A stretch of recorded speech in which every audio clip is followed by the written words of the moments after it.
না পড়ার শাস্তি কি? পায়ে অসুবিধার সাথে এর সাথে কোনো সম্পর্ক নেই। যদি কোনো ব্যক্তি দাঁড়িয়ে নামাজ পড়তে না পারে তাহলে সে বসে নামাজ পড়বে। এখন বসাটা আবার দুই সিস্টেমে আছে, একটা হলো ডাইরেক্ট মাটিতে বসা আর একটা হলো চেয়ারে বসা। তো যদি ওই মাটিতে বসার আগে সে চেয়ারে বসতে পারে, চেয়ারে বসে যদি পড়তে পারে সেটা পড়বে, দাঁড়িয়ে না পড়লে চেয়ারে বসে পড়তে পারবে। জুমার নামাজ পড়ে না, এটা অত্যন্ত জঘন্যতম একটি অপরাধ। হাদিসে এসেছে রাসূলুল্লাহ সাল্লাল্লাহু আলাইহি ওয়াসাল্লাম বলেছেন, লা ইয়ানতাহিয়ান্না আকওয়ামুন আন ওয়াদিইহিম আল জুমআত, লোকেরা যেন অবশ্যই বিরত থাকে জুমাস নামাজ ছেড়ে দেওয়া থেকে। আও লা ইয়াখতিমান্নাল্লাহু আলা কুলুবিহিম, নতুবা আল্লাহ সুবহানাহু ওয়া তাআলা তাদের অন্তরে মোহর মেরে দিবেন। কঠিন হুমকি এসেছে। এজন্য জুমার নামাজ সেটা বর্জন করা থেকে অবশ্যই বিরত থাকতে হবে। আর আপনারা জানেন যে আল্লাহ সুবহানাহু ওয়া তাআলা মুসলমানদের উপরে 5 ওয়াক্ত নামাজকে ফরজ করে দিয়েছেন। শুক্রবারের দিন জুমার নামাজ পড়া হয়, সেটা জোহরের নামাজের স্থলাভিষিক্ত, সেটাও ফরজ, এটা পড়তে হবে। তবে এই নামাজটার ক্ষেত্রে একটু ছাড় আছে, যেমন যারা মুসাফির তারা জুমা না পড়ে জোহর পড়বে, কিন্তু জুমা না পড়লে যে মোটেও পড়তে হবে না বিষয়টা এমন না। মানে যারা একবারে প্রত্যন্ত অঞ্চলের বদু এলাকায় থাকে, তাদের এই শহরে যেখানে নামাজ হবে আসতে দূর হবে, ওদের উপরে ওয়াজিব না, কিন্তু ওরা ওখানে জোহর পড়বে, কিন্তু এটা ফরজ। আর যদি ইচ্ছাকৃত ব্যক্তি ইচ্ছাকৃতভাবে কেউ যদি নামাজ ছেড়ে দেয়, তাহলে আল্লাহ রসুল সাল্লাল্লাহু আলাইহি ওয়াসাল্লাম বলেছেন, নামাজের মাঝে এবং শিরিকের মাঝে এবং কুফরের মাঝে এবং বান্দার মাঝে পার্থক্য হচ্ছে নামাজ। অর্থাৎ নামাজ যদি সে না পড়ে তাহলে সে তার কুফরিতে লিপ্ত হতে হবে। এজন্য আল্লাহ রসুল সাল্লাল্লাহু আলাইহি ওয়াসাল্লামের সাহাবীগণ আমলগুলোর ভিতরে যেটাকে কুফরি মনে করতেন সেটা হচ্ছে তার সালাহ, নামাজ বর্জন। আর এই কারণে ইসহাক বিন রাহওয়াই এবং ইমাম আহমদ রাহিমাহুল্লাহ আরও অনেকেই তারা গিয়েছেন যে ইচ্ছাকৃত ব্যক্তি যদি কোনো ব্যক্তি নামাজ ছেড়ে দেয় সে কাফের হয়ে যাবে, এই জন্য তাকে হত্যা করতে হবে, তার শাস্তি, সে মুরতাদ হয়ে গেছে, তাকে হত্যা করতে হবে। এই জন্য জুমার নামাজ ছাড়তে হবে না। এটা অত্যন্ত শুনলেনই তো যে আল্লাহ মোহর মেরে দিবেন, আল্লাহ অন্তরে মোহর মারলে তার পরিস্থিতি কি। এই কারণে জুমার নামাজ এটা বর্জন করা উচিত নয়, সমীচীন নয়, এটা চরম অন্যায়।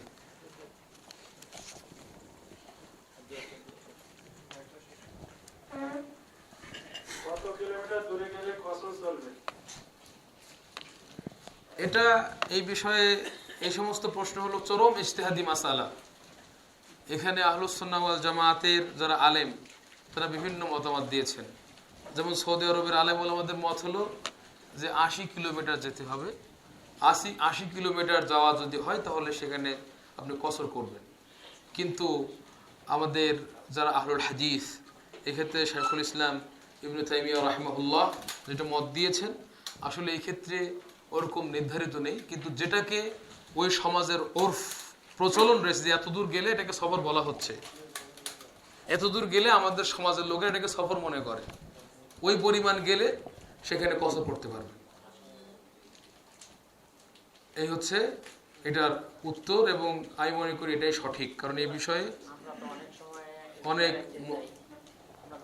বেড়াইতে যাই, দূরে যাই, আত্মীয়র বাড়িতে যাই, তখন তো আমরা এখানে থাকি না। মনে করেন আমরা এখান থেকে 2 দিনের জন্য বেড়াইতে গেলাম, আমরা গ্রামের বাড়ি 2 দিনের জন্য, 2 দিনের জন্য যদি যান, 3 দিনের জন্য যদি যান, তাহলে সেক্ষেত্রে যদি ওটাকে সফরের দূরত্ব আপনার কাছে মনে হয় যে না এত দূর, এটা সফরের, বাসায় আসবো না কিন্তু ওইখানে থাকবো এবং 3 দিন বেড়াবো, সেটা অসুবিধা নেই। সেটা কষ্ট করতে পারবো। সেটা যদি আপনার 80 কিলো হয় তাহলে তো কোনো ইখতিলাফ নেই, আর সবাই একমত। 80 কিলো হলে ওটা তো হয়ে যাচ্ছে। 80 কিলোর কম যদি হয় সেক্ষেত্রে যদি আপনার, আমাদের সমাজে কি বলে যে এত দূরটাকে সফর বলা হয় কিনা, যে আমি সফরে যাচ্ছি, কোথায় আত্মীয়ের বাড়ি, এটাকে যদি আপনি সফর মনে করেন তাহলে আপনি সেখানে কসর করতে পারবেন। কসর জানি কিন্তু 80 বেশি গেছি, কিন্তু আমি পড়তে পারতেছি পুরো জামাতটা পড়তে পারতেছি কসর না বলে। জামাতের সাথে পড়লে আপনাকে পুরো পড়তে হবে। জামাতের সাথে পড়লে আপনাকে পুরা পড়তে হবে, কিন্তু একাকি যদি পড়ে সেক্ষেত্রে আপনি কসর পড়তে পারেন, কিন্তু কসর পড়তেই হবে এটা আবার লাজেম না। হানাফিদের মতে কসর করা লাজেম, তাদের মতে আজিমা, কসরই করতে হবে। কিন্তু না, জমহুরের মত সেটা আপনি ইচ্ছা করলে কসরও পড়তে পারেন, আবার পুরাও পড়তে পারেন। কিন্তু কোনটা উত্তম সেটা নিয়ে মতভেদ আছে, কিন্তু সেটাতে আমরা যেতে চাচ্ছি না। এখানে আমার মনে হয় সময় শেষ। আল্লাহ সুবহানাহু ওয়া তাআলার কাছে আমরা প্রার্থনা করি যেটা আমরা শুনলাম তিনি যেন আমাদেরকে সেটা আমল করার তৌফিক দান করেন, এবং এই ধরনের সুন্দর অনুষ্ঠান যেন আমরা এরপরে আমরা পাই, সেটা কর্তৃপক্ষের কাছ থেকে আমরা আবেদন রাখবো। যারা লোকেরা আছেন তারা যেন আরো শুনতে পারেন। আল্লাহ সুবহানাহু ওয়া তাআলা সবাইকে তৌফিক দান করুন, আমিন। নাকতাফি বিহাদাল কদর ওয়া আসাল্লাহ লানা ওয়া লাকুম আত-তৌফিক ওয়া সাদাদ।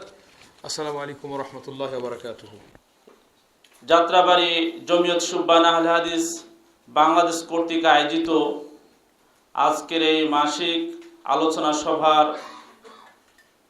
সভাপতির আসন অলঙ্কিত করেছেন আমাদের সুপরিচিত ব্যক্তিত্ব, সুনামধন্য প্রতিষ্ঠান মাদ্রাসা মুহাম্মাদিয়া আরাবিয়ার সুযোগ্য স্যার মুহতারাম মশিউর রহমান স্যার।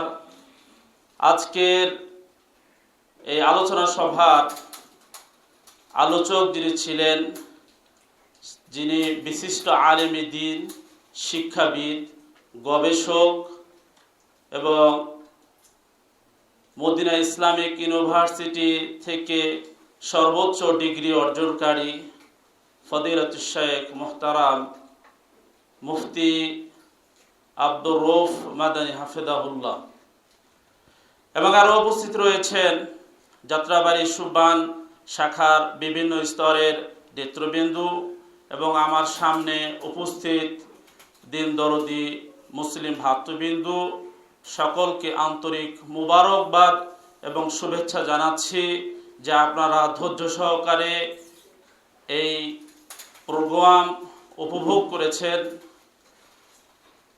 আল্লাহ রাব্বুল আলামিনের কাছে আশা করতেছি, প্রার্থনা করতেছি যে আপনারা যে ধৈর্য সহকারে আলোচনা শুনলেন, বিশেষ করে আমাদের আলোচকের জন্য দোয়া করি যে তিনি যে জ্ঞানগর্ভ তত্ত্ববহুল আলোচনা করেছেন, ভবিষ্যতেও যখন আমরা তাকে ডাকবো তিনি যাতে আমাদের ডাকে সাড়া দেন এবং তিনি এরকম জ্ঞানগর্ভ আলোচনা করতে পারেন।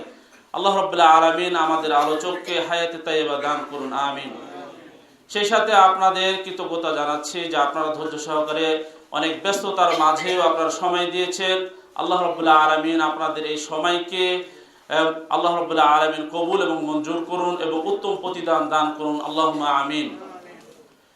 সম্মানিত উপস্থিতি, আমরা সকলে অবগত আছি যে জমিয়ত সুবহান আহলে হাদিস বাংলাদেশ জমিয়ত আহলে হাদিসের একটি অঙ্গ সংগঠন, যুব সংগঠন, যে যুব সংগঠন বাংলাদেশের প্রত্যন্ত অঞ্চলে অথবা সারা বাংলাদেশে তাওহীদের দাওয়াতকে বেগবান করার জন্য সর্বাত্মক চেষ্টা চালিয়ে যাচ্ছে। বিশেষ করে যে সমস্ত এলাকায় শিরক এবং বেদাতের ছয়লাভ, সে সমস্ত এলাকায় আপনার সুবহান তাদের দাওয়াতি কার্যক্রম চালিয়ে যাচ্ছে।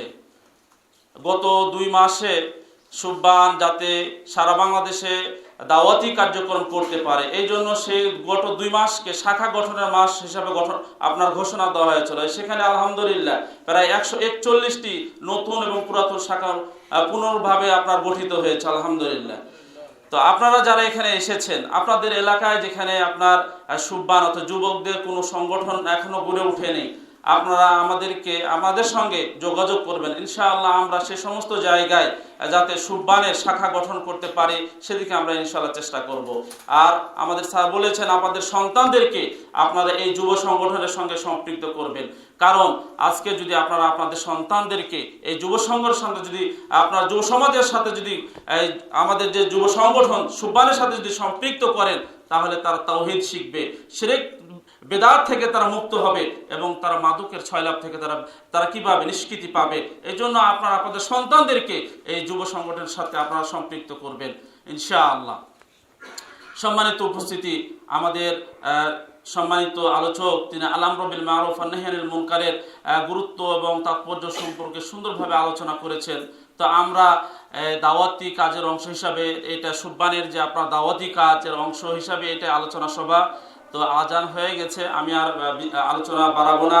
তো সকলের সুস্বাস্থ্য দীর্ঘায়ু কামনা করতেছি, এবং যারা এই সুন্দর একটি আয়োজন করেছেন, যাদের মাধ্যমে সুন্দর আয়োজন করা সম্ভব হয়েছে, যাদের কঠোর পরিশ্রম নিষ্ঠা দূরদর্শীর কারণে এত সুন্দর আয়োজন করা হয়েছে, আল্লাহ রাব্বুল আলামিন তাদেরকে হায়াতে তাইয়্যিবা দান করুন। এবং এই অনুষ্ঠানকে সফল করতে যারা আপনার বুদ্ধি দিয়ে, আপনার অর্থ দিয়ে যারা সাহায্য করেছেন, সকলের সুস্বাস্থ্য ও দীর্ঘায়ু কামনা করে আমি আমার সংক্ষিপ্ত আলোচনা এখানে শেষ করতেছি। ওমা আলাইনা ইল্লাল বালাগ। আসসালামু আলাইকুম ওয়া রাহমাতুল্লাহি।